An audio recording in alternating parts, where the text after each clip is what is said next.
नमस्कार। आज सुनिए मुंशी प्रेमचंद की लिखी कहानी हिंसा परमो धर्म। दुनिया में कुछ ऐसे लोग होते हैं जो किसी के नौकर न होते हुए भी सबके नौकर होते हैं, जिन्हें अपने काम से फुर्सत नहीं मिलती। जामिद इसी श्रेणी के मनुष्यों में था। वह बिल्कुल बेफिक्र था, न किसी से दोस्ती और न किसी से दुश्मनी।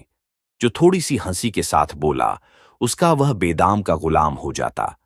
उसे बेकार का काम करने में मजा आता था। गांव में यदि कोई बीमार पड़ता तो वह रोगी की सेवा शुश्रूषा के लिए तत्पर रहता।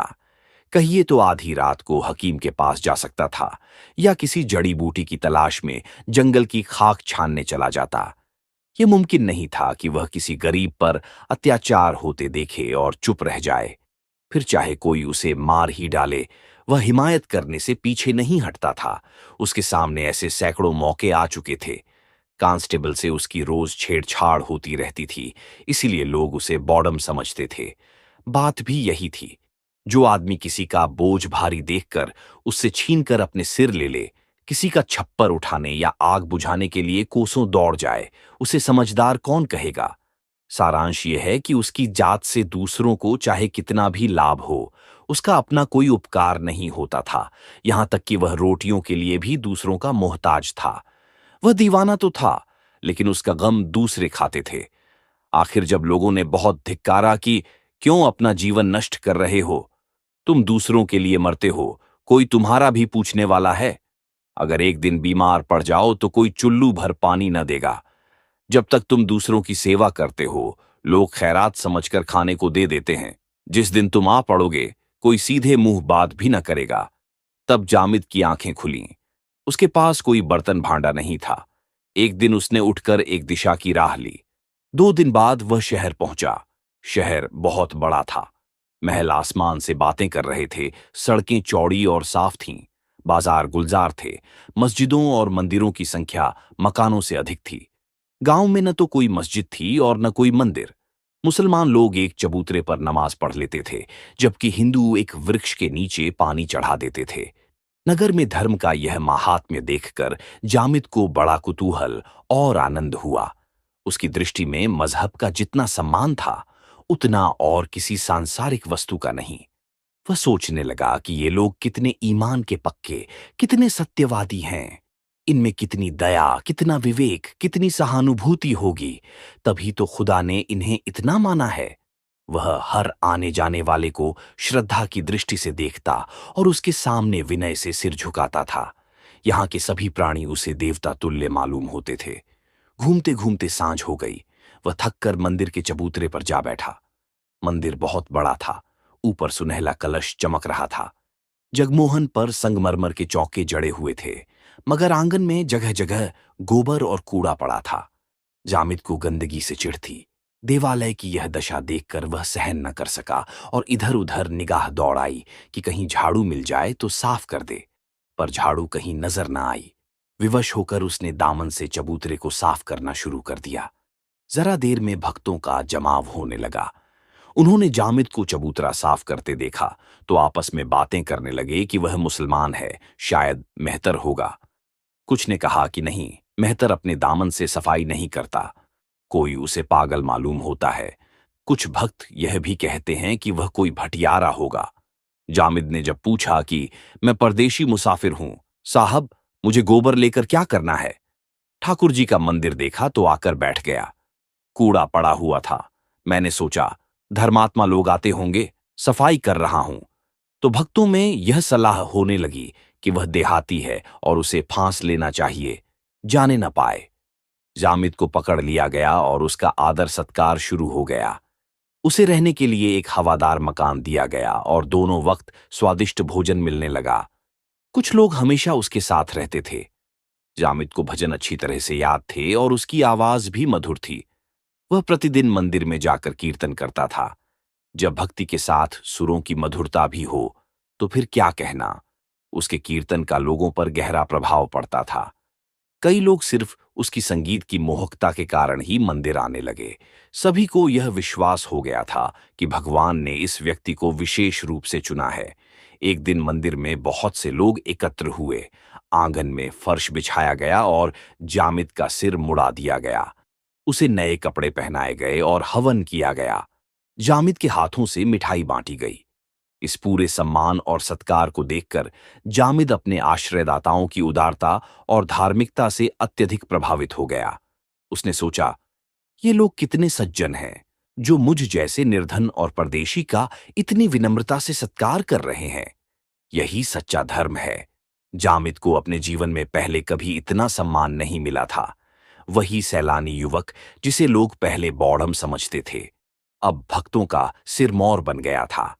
सैकड़ों लोग केवल उसके दर्शन के लिए आते थे।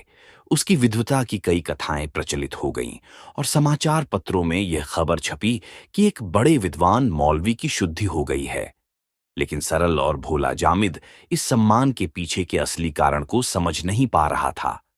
ऐसे धर्मपरायण और दयालु लोगों के लिए वह क्या कुछ नहीं कर सकता था। वह रोज पूजा करता, भजन गाता, जो उसके लिए कोई नई बात नहीं थी। अपने गांव में भी वह सत्यनारायण की कथा में भाग लेता था और भजन कीर्तन करता था। फर्क बस इतना था कि गांव में उसकी कद्र नहीं थी, जबकि यहां हर कोई उसका भक्त बन गया था। एक दिन जामिद कई भक्तों के साथ बैठकर पुराण पढ़ रहा था। तभी उसने देखा कि सामने सड़क पर एक बलिष्ठ युवक, जिसने माथे पर तिलक लगाया हुआ था और जनेऊ पहने था, एक बूढ़े दुर्बल व्यक्ति को पीट रहा था। बूढ़ा रोते हुए गिड़गिड़ा रहा था और पैरों में पड़कर कह रहा था, महाराज, मेरा कसूर माफ कर दीजिए। लेकिन तिलकधारी युवक को उस पर जरा भी दया नहीं आ रही थी। जामिद का खून खौल उठा। वह ऐसे दृश्य देखकर शांत नहीं रह सकता था। वह तुरंत बाहर निकला और युवक के सामने जाकर बोला, बूढ़े को क्यों मार रहे हो भाई? तुम्हें इस पर जरा भी दया नहीं आती? युवक ने जवाब दिया, मैं इसे मारते मारते इसकी हड्डियां तोड़ दूंगा। जामिद ने पूछा, आखिर इसका कसूर क्या है? कुछ तो मालूम हो? युवक ने कहा, इसकी मुर्गी हमारे घर में घुस गई थी और सारा घर गंदा कर दिया। जामिद ने गुस्से में कहा, तो क्या इसने मुर्गी को सिखा दिया था कि तुम्हारे घर को गंदा करे? बूढ़ा बोल पड़ा, खुदाबंद, मैं इसे हमेशा खांचे में बंद रखता हूं। आज गफलत हो गई। महाराज, मेरा कसूर माफ कर दीजिए। मगर ये नहीं मानते। हुजूर, इन्होंने मुझे मार मारकर अधमरा कर दिया है। युवक ने फिर कहा, अभी नहीं मारा है, अब मारूंगा, खोद कर गाड़ दूंगा। जामिद ने सख्त लहजे में कहा, खोद कर गाड़ दोगे? भाई साहब, तो तुम भी यहां खड़े नहीं रह पाओगे। समझ गए? अगर फिर हाथ उठाया तो अच्छा नहीं होगा। युवक अपनी ताकत के नशे में था। उसने फिर से बूढ़े को छांटा मारा, लेकिन चांटा पड़ने से पहले ही जामिद ने उसकी गर्दन पकड़ ली। दोनों में मल्लयुद्ध शुरू हो गया। जामिद ताकतवर जवान था। उसने युवक को पटक दिया और वह चारों खाने चित्त गिर गया। जैसे ही वह गिरा, मंदिर में बैठे भक्तों की भीड़, जो अब तक तमाशा देख रही थी, दौड़कर आई और जामिद पर चारों तरफ से हमले होने लगे। जामिद समझ नहीं पा रहा था कि लोग उसे क्यों मार रहे हैं। कोई उससे कुछ पूछता भी नहीं था। तिलकधारी युवक को कोई कुछ नहीं कह रहा था। हर कोई आकर जामिद पर ही हाथ साफ कर रहा था। अंत में वह बेदम होकर गिर पड़ा। तब लोगों के बीच बातें होने लगीं। धोखा दे गया। धत तेरी जात, म्लेच्छों से भलाई की उम्मीद ही नहीं करनी चाहिए। कौवा कौओं के साथ ही रहेगा। कमीना जब कमीनापन करेगा तो ऐसा ही होगा। इसे कोई जानता तक नहीं था। मंदिर में झाड़ू लगा रहा था। इसके पास पहनने को कपड़े तक नहीं थे। हमने इसका सम्मान किया, इसे आदमी बनाया, लेकिन फिर भी यह अपना नहीं हुआ। इनके धर्म का मूल ही यही है। रात भर जामिद सड़क के किनारे पड़ा दर्द से कराहता रहा। उसे मार खाने का दुख नहीं था, क्योंकि ऐसी यातनाएं वह पहले भी झेल चुका था। उसे दुख और आश्चर्य केवल इस बात का था कि इन लोगों ने एक दिन पहले उसका इतना सम्मान किया और आज अचानक उसकी इतनी दुर्गति क्यों कर दी। इनकी वह सज्जनता आज कहां चली गई? मैं तो वही हूं। मैंने कोई गलती भी नहीं की। मैंने वही किया जो ऐसी स्थिति में हर किसी को करना चाहिए। फिर इन लोगों ने मुझ पर इतना अत्याचार क्यों किया? देवता अचानक राक्षस कैसे बन गए? रात भर वह इन्हीं विचारों में उलझा रहा। सुबह होते ही वह एक ओर चल पड़ा। जामिद अभी थोड़ी ही दूर गया था कि उसे वहीं बूढ़ा मिला। उसे देखते ही बूढ़ा बोला, खुदा की कसम, तुमने कल मेरी जान बचा ली। सुना है जालिमों ने तुम्हें बुरी तरह पीटा। मैं तो मौका मिलते ही भाग निकला। अब तक तुम कहाँ थे? यहां लोग रात से ही तुमसे मिलने के लिए बेताब हो रहे हैं। काजी साहब रात से ही तुम्हारी तलाश में हैं, मगर तुम मिले नहीं। कल हम दोनों अकेले पड़ गए थे। दुश्मनों ने हमें पीट लिया। नमाज का वक्त था, मस्जिद में सब लोग थे। अगर थोड़ी सी भी खबर मिल जाती तो 1,000 लठैत पहुंच जाते। तब उन्हें आटे दाल का भाव मालूम हो जाता। खुदा की कसम, अब मैंने 3 मुर्गियां पाल ली हैं। अब देखना पंडित जी महाराज क्या करते हैं। काजी साहब ने कहा है कि अगर वह लड़का अब जरा भी आंख दिखाए तो तुम आकर मुझे बताना। या तो वह लड़का घर छोड़कर भागेगा या उसकी हड्डी पसली तोड़ दी जाएगी। बूढ़ा जामिद को लेकर काजी जोरावर हुसैन के दरवाजे पर पहुंचा। काजी साहब वजू कर रहे थे। जामिद को देखते ही दौड़कर उसे गले लगा लिया और बोले, वल्लाह, मेरी आंखें तुम्हें ढूंढ रही थीं। तुमने अकेले इतने काफिरों के दांत खट्टे कर दिए। क्यों न हो, मोमिन का खून है। काफिरों की हकीकत क्या है? सुना, वे सब तुम्हारी शुद्धि करने जा रहे थे, मगर तुमने उनके सारे मंसूबे पलट दिए। इस्लाम को तुम्हारे जैसे खिदमतगारों की जरूरत है। तुम्हारे जैसे दीनी लोग ही इस्लाम का नाम रोशन करते हैं। बस गलती यही हुई कि तुमने 1 महीने का सब्र नहीं किया। शादी हो जाती तब मजा आता। एक नाजनीन भी साथ आती और दौलत भी मुफ्त में मिल जाती। वल्लाह, तुमने जल्दी कर दी। दिन भर जामिद के चाहने वालों का तांता लगा रहा। हर कोई उसे एक नजर देखना चाहता था। सभी उसकी हिम्मत, ताकत और मजहबी जोश की तारीफ कर रहे थे। पहर रात बीत चुकी थी और मुसाफिरों की आमदरफ्त कम हो गई थी। जामिद ने काजी साहब से धर्म ग्रंथ पढ़ना शुरू किया था, जिसके लिए उन्होंने अपने बगल का कमरा खाली कर दिया था। वह काजी साहब से सबक लेकर वापस आया और सोने की तैयारी कर ही रहा था कि अचानक दरवाजे पर एक तांगे के रुकने की आवाज सुनाई दी। काजी साहब के मुरीद अक्सर आते रहते थे, तो जामिद ने सोचा कि शायद कोई मुरीद आया होगा। वह नीचे आया तो देखा कि एक स्त्री तांगे से उतरकर बरामदे में खड़ी थी और तांगे वाला उसका सामान उतार रहा था। महिला ने मकान को इधर उधर देखकर कहा, नहीं जी, मुझे अच्छी तरह याद है, यह उनका मकान नहीं है। शायद तुम भूल गए हो। तांगे वाला बोला, हुजूर तो मानने का नाम ही नहीं ले रही है। मैंने कह दिया है कि बाबू साहब ने मकान बदल दिया है, ऊपर चलिए। स्त्री ने कुछ हिचकिचाते हुए कहा, क्यों नहीं बुलाते, आवाज दो। तांगे वाला बोला, अरे साहब, आवाज देकर क्या फायदा जब मुझे पता है कि मकान यही है। नाहक का चिल्लाने से क्या फायदा? बेचारे आराम कर रहे होंगे, आराम में खलल पड़ेगा। आप बेफिक्र रहिए, चलिए ऊपर चलिए। औरत ऊपर चली गई और उसके पीछे पीछे तांगे वाला सामान लिए हुए आ गया। जामिद गुमसुम नीचे खड़ा यह सब देखता रहा, क्योंकि उसे इस पूरी स्थिति का कुछ भी समझ नहीं आ रहा था। तांगे वाले की आवाज सुनते ही काजी साहब छत पर आ गए और एक औरत को आते देखकर उन्होंने कमरे की सारी खिड़कियां बंद कर दीं और खूंटी पर लटकती तलवार उतारकर दरवाजे पर खड़े हो गए। ज्यों ही औरत ने जीना तय करके छत पर कदम रखा, काजी साहब को देखकर वह झिझक गई। वह तुरंत पीछे मुड़ने की कोशिश कर ही रही थी कि काजी साहब ने लपक कर उसका हाथ पकड़ लिया और उसे कमरे में घसीट लाए। इसी बीच जामिद और तांगे वाला भी ऊपर आ गए थे। जामिद इस दृश्य को देखकर हैरान था। यह घटना और भी रहस्यमय हो गई थी। काजी साहब, जो विद्या और न्याय के प्रतीक माने जाते थे, इस समय एक अपरिचित महिला के साथ इतना घोर अत्याचार कर रहे थे। जामिद तांगे वाले के साथ काजी साहब के कमरे में चला गया, जहां काजी साहब ने उस स्त्री के दोनों हाथ पकड़ रखे थे। तांगे वाले ने कमरे का दरवाजा बंद कर दिया। महिला ने गुस्से में तांगे वाले की ओर देखकर पूछा, तू मुझे यहां क्यों लाया? काजी साहब ने तलवार चमकाते हुए कहा, पहले आराम से बैठ जाओ, सब कुछ मालूम हो जाएगा। महिला बोली, तुम तो कोई मौलवी मालूम होते हो। क्या तुम्हें खुदा ने यही सिखाया है कि पराई बहू बेटियों को जबरन घर में बंद करके उनकी आबरू लूटो? काजी साहब ने कहा, हाँ, खुदा का यही हुक्म है कि काफिरों को जैसे भी मुमकिन हो इस्लाम के रास्ते पर लाया जाए। अगर वो खुद नहीं आते तो जबरदस्ती से लाया जाए। औरत ने कहा, इसी तरह अगर कोई तुम्हारी बहू बेटी को पकड़कर बेआबरू करे तो तुम क्या कहोगे? काजी साहब ने उत्तर दिया, हो रहा है, जैसा तुम हमारे साथ करोगे वैसा ही हम तुम्हारे साथ करेंगे। हम तो तुम्हारी आबरू नहीं लूटते, बस तुम्हें अपने मजहब में शामिल करते हैं। इस्लाम कबूल करने से आबरू घटती नहीं, बढ़ती है। हिंदू कौम तो हमें मिटा देने का संकल्प लेकर बैठी है। वो इस मुल्क से हमारा निशान मिटाना चाहती है। धोखे से, लालच से, जबरदस्ती से मुसलमानों को बेदीन बनाया जा रहा है, तो मुसलमान क्या चुपचाप बैठे रहेंगे? औरत ने गुस्से में कहा, हिंदू कभी ऐसा अत्याचार नहीं कर सकता। यह संभव है कि तुम लोगों की शरारतों से तंग आकर कुछ नीच लोग बदला लेने के लिए ऐसा कर रहे हों, लेकिन कोई सच्चा हिंदू कभी भी इस तरह की हरकत को पसंद नहीं करेगा। काजी साहब ने थोड़ी देर सोचकर कहा, बेशक, पहले इस तरह की शरारतें कुछ मुसलमान शोहदे किया करते थे, लेकिन शरीफ लोग इन हरकतों को बुरा मानते थे और जहां तक संभव होता रोकने की कोशिश करते थे।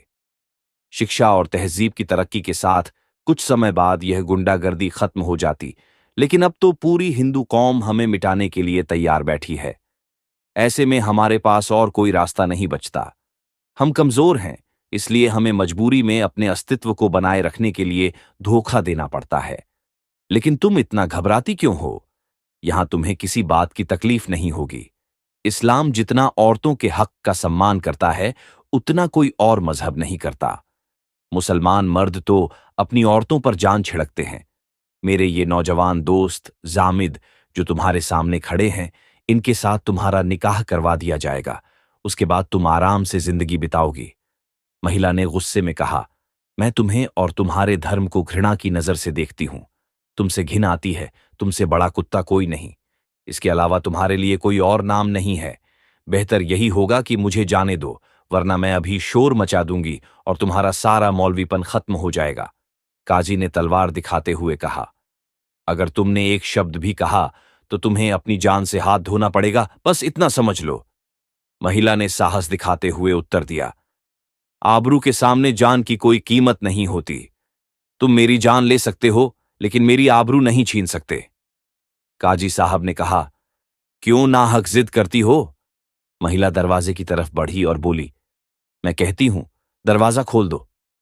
अब तक चुपचाप खड़ा जामिद जैसे ही देखता है कि महिला दरवाजे की तरफ बढ़ी और काजी साहब ने उसका हाथ पकड़कर उसे खींचा, जामिद ने तुरंत दरवाजा खोल दिया और काजी साहब से बोला, इन्हें छोड़ दीजिए। काजी साहब ने गुस्से में कहा, तू क्या बकता है? जामिद ने शांत स्वर में कहा, कुछ नहीं, बस खैरियत इसी में है कि इन्हें छोड़ दीजिए।